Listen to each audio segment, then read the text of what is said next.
Prathipadu TDP కార్యాలయంలో శాసనసభ్యురాలు Varupula సత్యప్రభరాజ media సమావేశంలో మాట్లాడారు. రాష్ట్రంలో అత్యధిక జనాభా గల కాపు కులస్తులను గుర్తించింది ఆనాటి ముఖ్యమంత్రి అంజయ్య, నేటి ముఖ్యమంత్రి చంద్రబాబు మాత్రమేనని, పచ్చని కోనసీమ జిల్లాలో 2 కులాల మధ్య చిచ్చు పెట్టి 70 మంది యువకులపై కేసులు పెట్టి వేధించినప్పుడు ఈ వైసీపీ నాయకులు ఏమైపోయారని మండిపడ్డారు. అంతేకాకుండా నేటి కూటమి ప్రభుత్వం హయాంలో జరుగుతున్న అభివృద్ధి సంక్షేమం చూడలేక ఓర్వలేక జనాల మధ్య కులాల మధ్య చిచ్చు పెట్టి అమాయక ప్రజలను డైవర్ట్ చేసే పన్నాగాలు చేస్తున్నారన్నారు. గత 5 సంవత్సరాలు ఎన్నో దిగజాడు పనులు తలపెట్టిన వైసీపీ కాపులకు కాపు కార్పొరేషన్ ద్వారా 3,100 కోట్ల నిధులు కాపు సంక్షేమం కోసం ఖర్చు చేసిన ప్రభుత్వం కూటమి ప్రభుత్వం మాత్రమేనని, ఎన్టీఆర్ విదేశీ విద్య పథకం ద్వారా 4,528 మంది కాపు విద్యార్థులకు లబ్ధి చేకూర్చిన టీడీపీ ప్రభుత్వం కాపు కార్పొరేషన్ ద్వారా స్కిల్ డెవలప్మెంట్ ద్వారా 3,35,000 మందికి శిక్షణ, ఆర్థిక సాధికారత, విద్య, ఉపాధి అవకాశాలు, నిరంతర చర్యలు చేపట్టడం జరిగిందన్నారు. వైఎస్ఆర్సీపీ అభివృద్ధిని చూడలేక రాజకీయం పక్కదారి మళ్లిస్తున్నారన్నారు అంటూ ఎమ్మెల్యే సత్యప్రభ ధ్వజమెత్తారు. అందరికీ నమస్కారం. వైఎస్ఆర్సీపీ పార్టీ నాయకులు రాజకీయాలకు కులాలని మతాలని ఆపాదించడం మరియు నేరస్తులకి కులాలని ఆపాదించడం అన్నది ఎంతవరకు సమంజసం అన్నది వాళ్ళు ఒకసారి ఆలోచించుకోవాలని, దీన్ని మేము పూర్తిగా ఖండిస్తున్నామని తెలియజేసుకుంటున్నాను. మన గౌరవ ఉప ముఖ్యమంత్రి వర్యులు పవన్ కళ్యాణ్ గారు మాట్లాడిన దాంట్లో తప్పే ఉంది.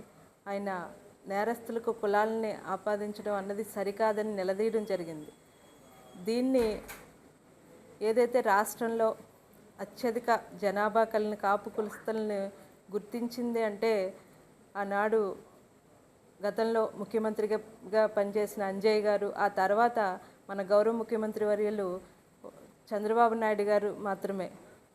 కాపులకి 5% ఈడబ్ల్యూఎస్ రిజర్వేషన్ కల్పించాలని 2014-19లో తీసుకొచ్చింది కూడా మన గౌరవ అప్పుడే ముఖ్యమంత్రి వర్యులు మన చంద్రబాబు నాయుడు గారు, టీడీపీ పార్టీ మాత్రమే.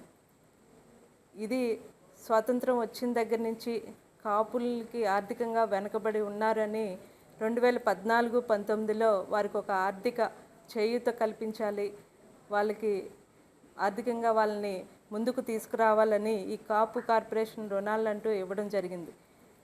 ఇదే వైఎస్ఆర్సీపీ నాయకులు కోనసీమ జిల్లాలో ఈ కాపులకి అన్యాయం జరుగుతుందని సమావేశాలు ఏర్పడడం జరుగుతుంది. ఆ రోజు గతంలో పచ్చని కోనసీమ జిల్లాలో 2 కులాల మధ్య చిచ్చు పెట్టి అమాయకులైన యువకుల మీద 70 మంది యువకుల మీద ఆ రోజు కేసులు పెట్టి వేధించినప్పుడు ఈ వైఎస్ఆర్సీపీ నాయకులు ఆ రోజు ఏమైపోయారు? ఇప్పుడు జరుగుతున్న సంక్షేమాన్ని, అభివృద్ధిని చూసి వారవలేక జనాలకి ఈ కులాల మధ్య చిచ్చు పెట్టి వాళ్ళని వీటి మీద వాళ్ళకి డైవర్ట్ చేయడానికి ఇటువంటి మీటింగులు పెట్టి మాట్లాడడం అనేది నిజంగా హాస్యాస్పదంగా కనిపిస్తుంది.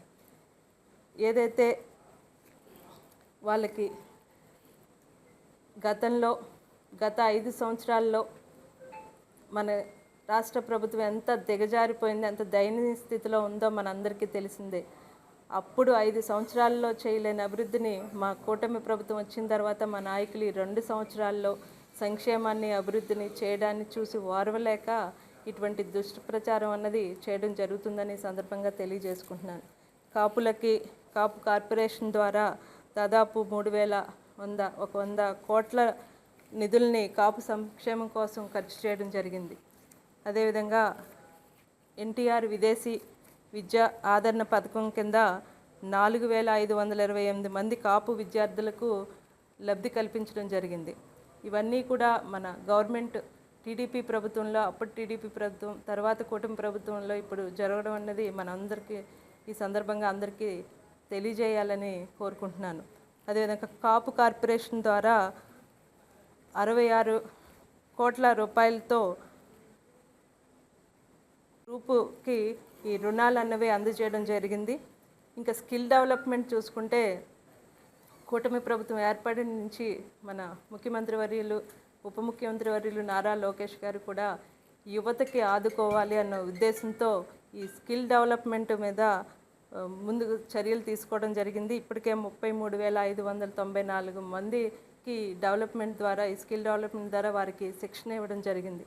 కాపులకు ఆర్థిక సాధికారత, విద్యా, ఉపాధి అవకాశాలు కల్పించాలని కూటమి ప్రభుత్వం నిరంతరం చర్యలు తీసుకోవడం జరుగుతుంది.